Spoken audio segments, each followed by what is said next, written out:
నమస్తే, welcome to Telugu రాజ్యం. ఈరోజు మనతో పాటు ప్రస్తుతం స్టూడియోలో జర్నలిస్ట్ భరద్వాజ్ గారు ఉన్నారు. వారితో మాట్లాడే ప్రయత్నం చేద్దాం. ఈరోజు రిలీజ్ అయిన కాంతా మూవీ గురించి రివ్యూ తీసుకుందాం. అసలు ఎలా ఉంది, ఏంటి, హిట్టా ఫట్టా, దుల్కర్ సల్మాన్ ఎలా నటించారు అనే విషయాల గురించి చర్చిద్దాం. Sir, hello sir. హలో. ఎలా ఉంది సార్ మూవీ? నాకైతే నచ్చింది. ఓకే. అంటే ఫస్ట్ హాఫ్ కొంచెం డల్గా నడిచినప్పటికీ సెకండ్ హాఫ్ రానా ఎంట్రీ దగ్గర నుంచి సినిమా స్పీడ్ అందుకుంది. ఓకే. అయితే ఈ సినిమాలో డైరెక్టర్ గారు డీల్ చేయదలుచుకున్న విషయం, సల్వమణి డీల్ చేయదలుచుకున్న విషయం కొంచెం సెన్సిటివ్ వ్యవహారం. ఓకే. అంటే సినిమా పరిశ్రమలో ఈగో క్లాషెస్ ఉంటాయి, అలాగే క్రియేటివ్ డిఫరెన్సెస్ కూడా ఉంటాయి. ఓకే. ఈ క్రియేటివ్ డిఫరెన్సెస్ ఆధారంగానే ఈగో క్లాషెస్కి వెళ్తారు వాళ్ళు.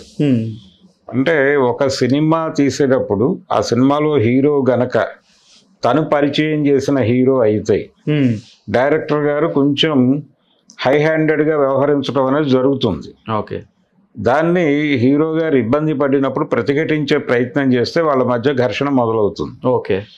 నిజానికి ఆ కథలో ఉన్నటువంటి ఎలిమెంట్స్ ఏవైనా సన్నివేశం, డైరెక్టర్ గారు చెప్పిన సన్నివేశాన్ని డైరెక్టర్ గారు చెప్పిన పద్ధతిలోనే యాక్ట్ చేయాలి అనేది నిబంధన ఉన్నప్పటికీ ఒక ఆర్టిస్టు ఆ సన్నివేశాన్ని ఎంబోజ్ చేయడానికి కొంత చొరవ తీసుకోవచ్చు. ఓకే. అవును.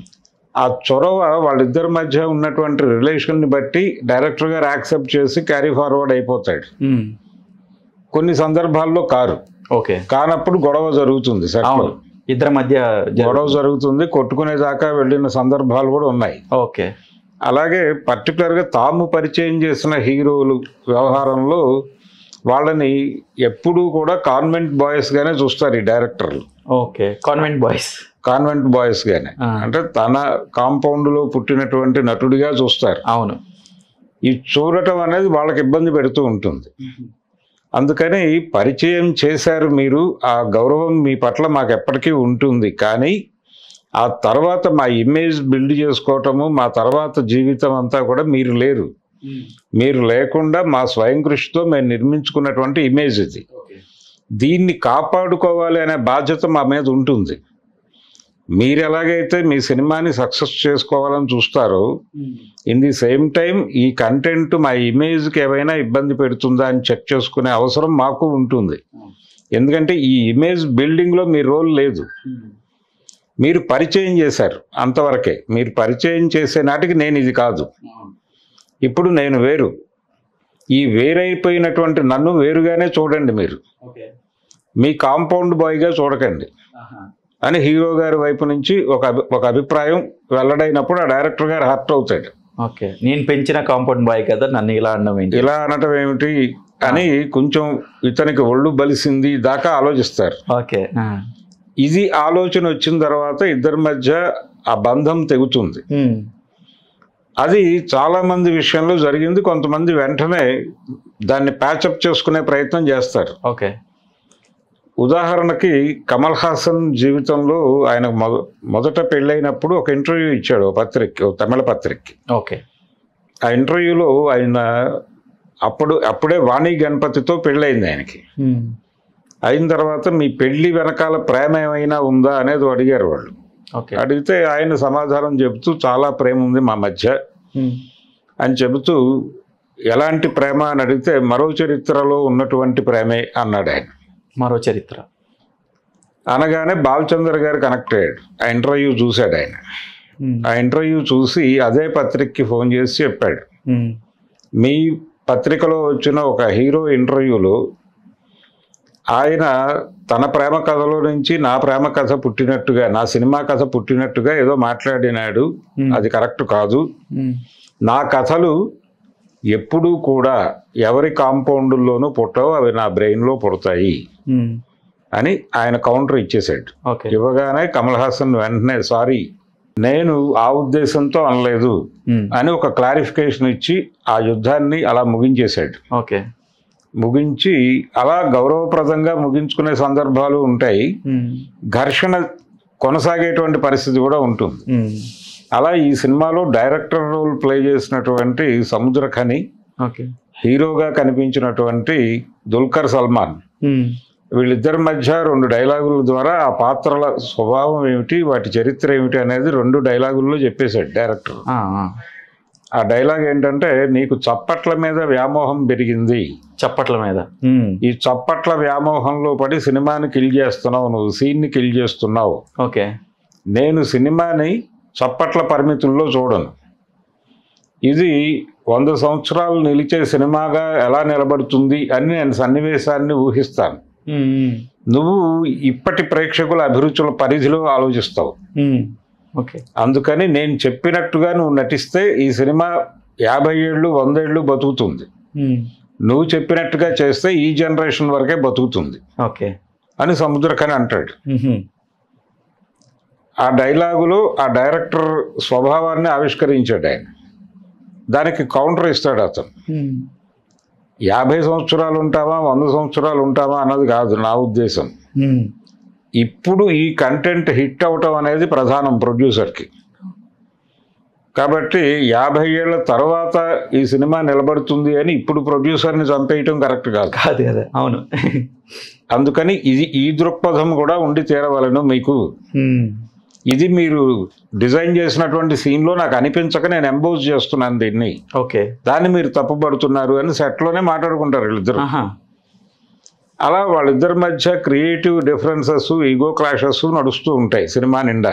ఓకే, ఈ డిఫరెన్సెస్లో ఇద్దరు కూడా సెల్ఫ్ సెంట్రిక్గా మారిపోతారు.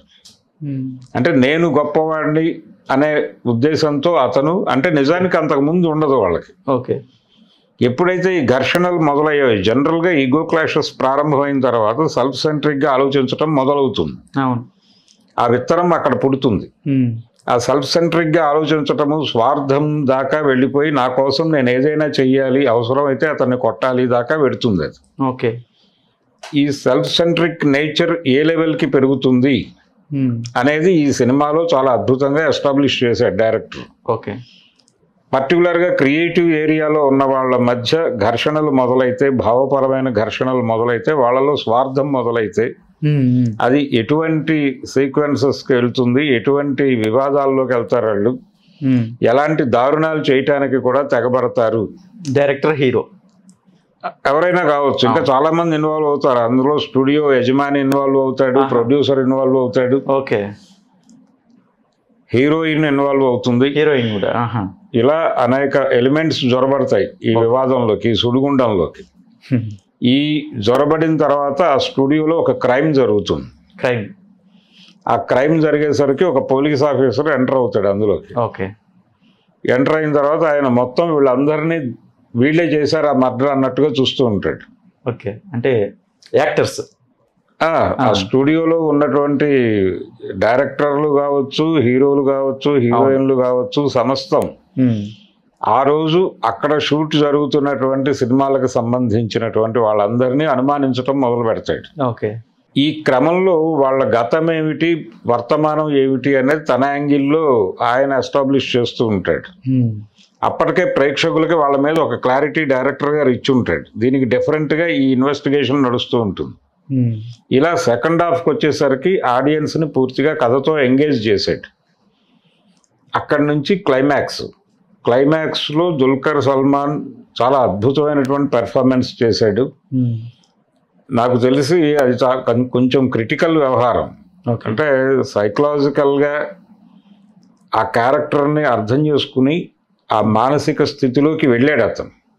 వెళ్ళటం వలన ఆ పెర్ఫార్మెన్స్ సాధ్యమైంది. అది రానా కూడా, అంటే తను చేస్తున్నటువంటి కాప్ క్యారెక్టర్కి ఆ రోజుల్లో మేనరిజమ్స్ వాటి కోసం కొంత అధ్యయనం చేశాడు అతను. ఓకే, కానీ రానా కంటే కూడా దుల్కర్ సల్మాన్ కంట్రిబ్యూషన్ చాలా ఎక్కువ ఈ సినిమాకి. అంటే ఆ పాత్రలో ఉన్నటువంటి మానసిక సంఘర్షణలు తను అనుభవిస్తున్నట్టుగా పెర్ఫామ్ చేశాడు అక్కడ తెర మీద. అది చాలా అద్భుతంగా నడిచింది. పర్టికులర్గా ఒక దారుణం వైపు ఎలా లాక్కెళ్ళిపోతుంది ఈ సెల్ఫ్ సెంట్రిక్ నేచర్, అంటే స్వార్థం అనేది మనిషిని ఏ ఎండ్స్కి తీసుకెడుతుంది అనేది అతను చూస్తాడు స్వయంగా.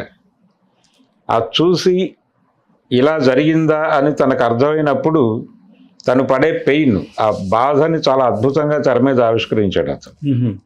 అందుకని సెకండ్ హాఫ్ టోటల్గా సినిమాని నిలబెట్టారు.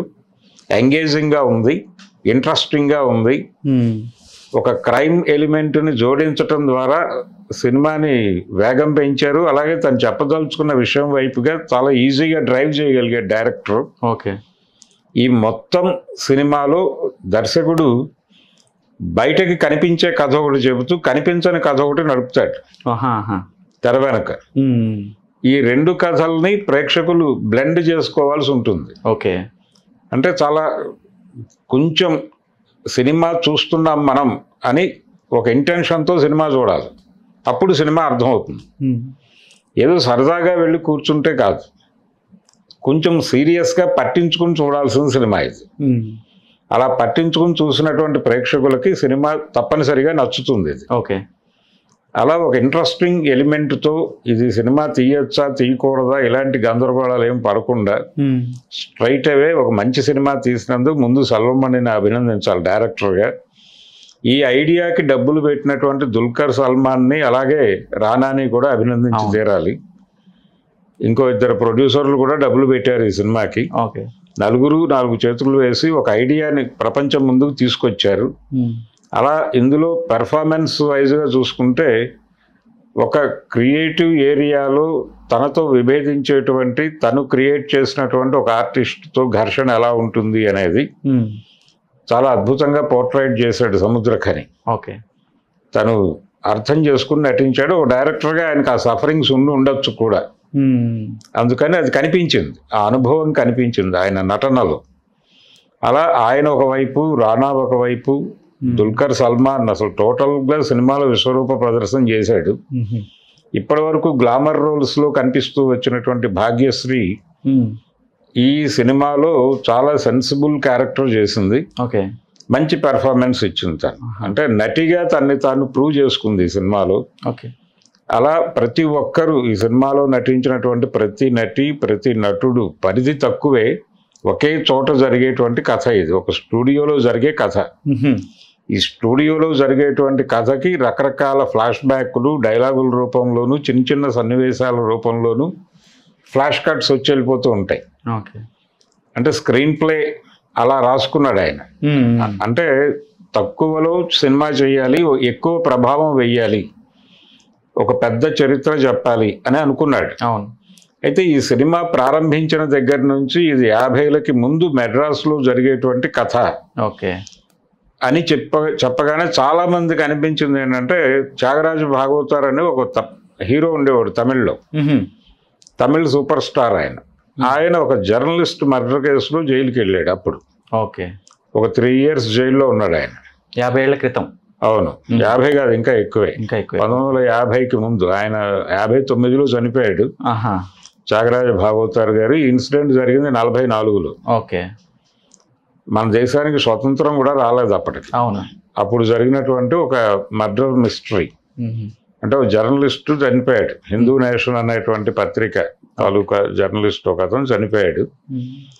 ఆ చనిపోయిన జర్నలిస్టు కేసులో ఆయన అరెస్ట్ అయ్యాడు. ఆయనను ఇంకో కమెడియన్ కృష్ణన్ అని అతను అరెస్ట్ అయ్యాడు. ఒక శ్రీరాములు నాయుడు అని ఒక స్టూడియో ఓనర్ కూడా అరెస్ట్ అయ్యాడు. వీళ్ళ ముగ్గురు కలిసి చేశారు అనేది అభియోగం. మొదట కోర్టు వీళ్ళకి శిక్ష వేసేసింది. తర్వాత 3 years తర్వాత ఇది ఒక రివైజింగ్ కమిటీ ముందుకు వెళ్ళింది. లీగల్ కమిటీ ముందుకు వెళ్ళినప్పుడు వాళ్ళు రద్దు చేశారు ఇది. అంటే శిక్ష ప్రాపర్గా పడలేదు అని చెప్పి రద్దు చేసినప్పుడు నిర్దోషిగానే బయటకు వచ్చారు వాళ్ళు 3 ఏళ్ల తర్వాత. 3 ఏళ్ల తర్వాత. ఆ తర్వాత ఆయన కొన్ని సినిమాల్లో నటించాడు. అప్పటికి సక్సెస్ రేట్ చాలా ఎక్కువ అయింది. 14 సినిమాలు చేస్తే 10 సూపర్ హిట్లు. అందులో హరిదాస్ అనే సినిమా 3 సంవత్సరాల పైన ఆడింది. ఓకే. ఒక అమెరికన్ డైరెక్టర్ డంకన్ అనే అతను డైరెక్ట్ చేసినటువంటి అది అంబికాపతి అనే సినిమా. ఓకే. ఆ అంబికాపతి అనే సినిమా కూడా దాదాపు సంవత్సరం పైన ఆడేసింది ఆ రోజుల్లో. అలా ఆయన మంచి సింగరు, మంచి నటుడు, అలా ఒక సూపర్ స్టార్గా వెలుగొందాడు ఆయన. ఆయన తర్వాత వచ్చిన సూపర్ స్టార్ ఎంజీఆర్ తమిళ్లో. ఆ ఎలిమెంట్ ఏమైనా తీసుకుని వాడారా ఈ సినిమాలో అని వాళ్ళ కుటుంబ సభ్యులు భావించారు. భావించి ఒక కేసు వేశారు ఈ సినిమా మీద, కాంతా మీద. రిలీజ్ అవ్వకముందా? రిలీజ్ మొన్న వేశారు, ఒక 1 month బ్యాక్ వేశారు. రేపు 18వ తారీఖు హియరింగ్ ఉంది కోర్టులో. ఓకే. ఇప్పుడు కంపారిజన్, ఆ కథ ఈ కథ ఒకటేనా అనేది ఒక జనాలందరిలోనూ ఒక క్యూరియాసిటీ. కానీ ఆ కథ కాదు ఇది. Okay okay. ఇది త్యాగరాజ భాగవతార్ కథ కాదు, ఇది మహాదేవుడి కథే. ఈ సినిమాలో ఇతని క్యారెక్టర్ పేరు మహాదేవన్. ఓకే. కాబట్టి ఇది మహాదేవుడి కథగానే చూడాలి. ఇంట్రెస్టింగ్గా ఉంది సినిమా, ఇంట్రెస్టింగ్గా ఉంది, ఎంగేజింగ్గాను ఉంది. ఇన్ ది సేమ్ టైం కొంచెం ఆలోచన చేయవలసిన పరిస్థితుల్లో కూడా సినిమా ఉంది. ఓకే. అంటే ఒక బిగ్గర్ ఏరియాలో ఉన్నప్పుడు కానీ లేదు కింది స్థాయిలో ఉన్నప్పుడు కానీ మేల్ ఈగో మధ్యలోకి ఒక ఫిమేల్ పెడితే ఆ ఫిమేల్ పరిస్థితి ఏమిటి అనేది ఇంకో అండర్ ప్లేలో చాలా అద్భుతంగా చెప్పాడు ఈ సినిమాలో. అంటే జనరల్గా మేల్ చావనిస్టిక్ సొసైటీ, అలాగే ఇండస్ట్రీ అనేది హీరో వర్షిప్ మాత్రమే ఉండేటువంటి, హీరో సెంట్రిక్గా నడుస్తుంది పరిశ్రమ, హీరోయిన్ సెంట్రిక్గా ఇండస్ట్రీ ఉండదు. అలా ఉన్నట్టుగా ఎప్పుడైనా కనిపిస్తుంది అంతే. ఓకే. అది ఎస్టాబ్లిష్ చేశాడు సినిమాలో. అలాంటి కొన్ని మంచి ఎలిమెంట్స్ ఉన్నాయి సినిమాలో. సరదాగా థియేటర్కి వెళ్ళి చూసే సినిమా, బాగుంది. ఓకే. ఒకసారి అందరినీ కూడా 50లకి ముందు మెడ్రాస్లో తిప్పాడు. మెడ్రాస్తో కొంత అనుబంధం ఉన్న వాళ్ళందరికీ అనేక నోస్టాలజీ, అంటే పాత జ్ఞాపకాలు చాలా రేపుతుంది ఈ సినిమా. ఓకే అండి, థ్యాంక్ యూ అండి భరద్వాజ్ గారు. Thank you. హలో, తెలుగు రాజ్యం ఛానల్ చూస్తున్నారా? సామాజిక రాజకీయ జీవన చిత్రణే తెలుగు రాజ్యం.